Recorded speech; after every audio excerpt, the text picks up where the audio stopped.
Les indicateurs économiques avancés ont un nouveau rival qui, sans contredit, leur dame le pion.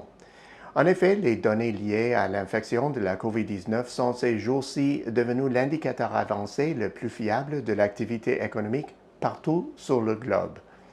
Toute flambée des cas d'infection entraîne des mesures de confinement qui plombent l'économie.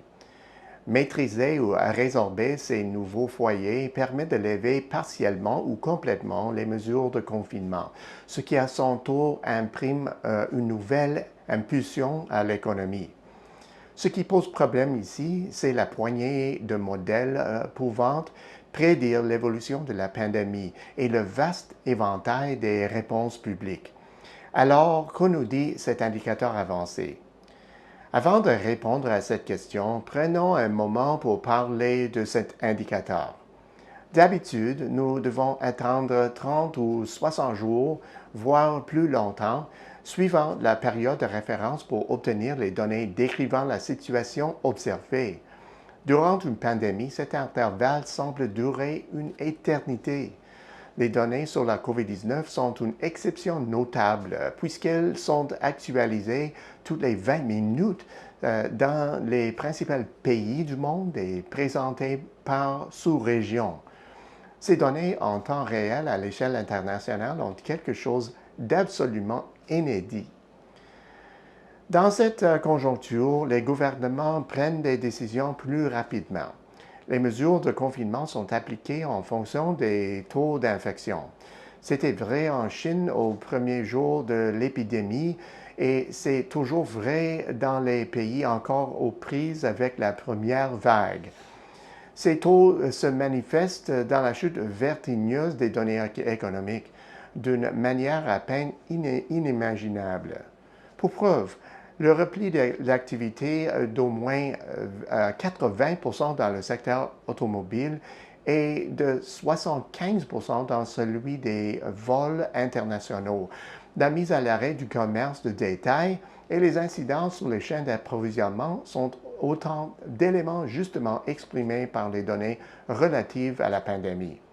Cette conclusion n'a toutefois en rien atténué le choc de la pandémie. Par chance, ces données peuvent aussi annoncer de bonnes nouvelles, jusqu'ici du moins. Le fait d'aplatir la courbe et de redémarrer graduellement l'activité a bonifié les données d'avril en Chine. Même si nous travaillons encore à déterminer l'ampleur des répercussions économiques au mois de mai, une chose est sûre. Le retour au travail d'une partie de la main-d'œuvre s'est traduit par des gains importants.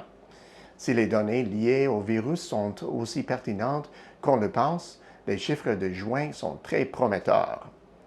Si rien n'avait entravé cet élan, nous aurions assisté à une relance en V traditionnelle, soit à un retour au niveau d'activité d'avant la pandémie d'ici la fin de l'année. Et il y a fort à parier que la plus grave menace à cette amélioration est le message livré par les données actuelles sur la pandémie. On constate déjà une deuxième vague d'infection en Chine, au Japon et à Singapour, et les pires cas sont signalés dans des États américains clés. Dans ce contexte, un nouveau ralentissement de la croissance mondiale représente un danger bien réel.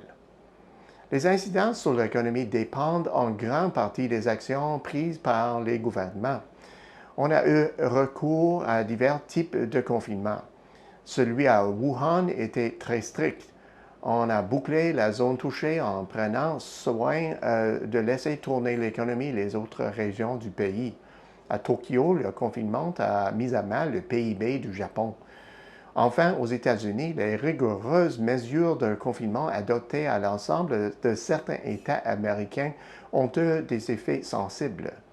Ce tableau laisse présager un fléchissement de la croissance au troisième trimestre. Voilà qui est déprimant. L'économie serait-elle sur le point de connaître un nouveau revers? À ce jour, impossible de l'affirmer.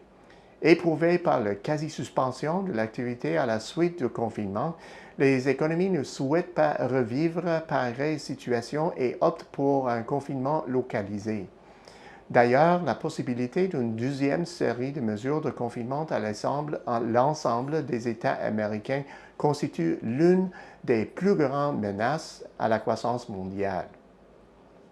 Pour éviter ce scénario, il faudra aplatir la courbe et, à terme, maintenir des taux d'infection plus faibles. À l'heure actuelle, la meilleure solution réside dans le choix de politiques publiques judicieuses. Même si une relance complète peut s'opérer en son absence, le développement d'un vaccin aurait un double avantage.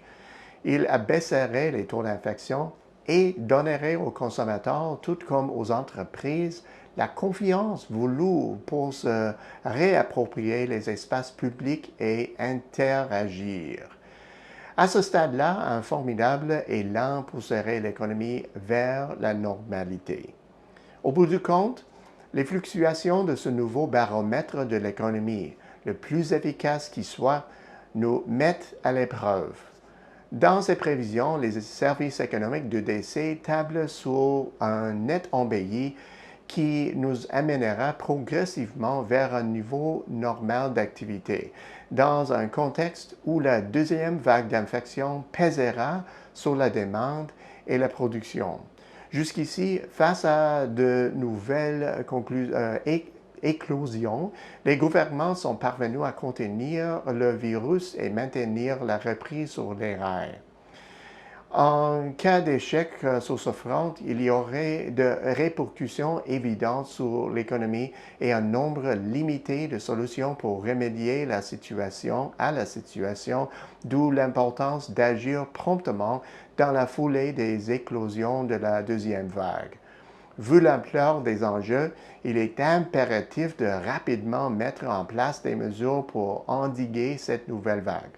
À ce chapitre, les conséquences de l'inaction pourraient se révéler coûteuses. À la semaine prochaine, c'est Peter Hall.